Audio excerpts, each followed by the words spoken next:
ওকে, hi guys, camera দিয়েছিলাম, এখানটা আমরা চালু করলাম, দেখতে পাচ্ছেন বক্স। তো এটা একটা অ্যাপসের মাধ্যমে চালু হবে। তো ক্যামেরাটা গেলে অ্যাপস, তবে এখানে একটা অ্যাপস লাগবে, যে এই এই কোম্পানি অ্যাপস আইএমও, এই অ্যাপস লাইভ লাগবে, IMO এমও লাইভ, এই অ্যাপসটা লাগবে। তো আমি অ্যাপসটা অলরেডি চালু করছি। এই অ্যাপসটা, তো এই অ্যাপসটা ইনস্টল করতে হবে। তো ক্যামেরাটা ভালো করে দেখান, এটা ইনস্টল করতে হবে।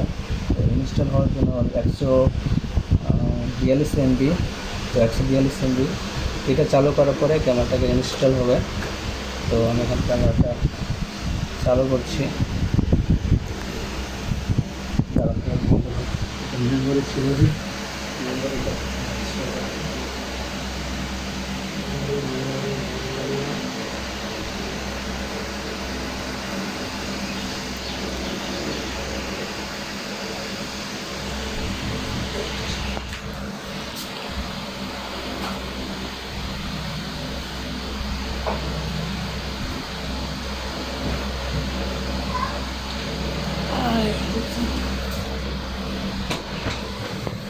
তারা এখন বন্ধ করে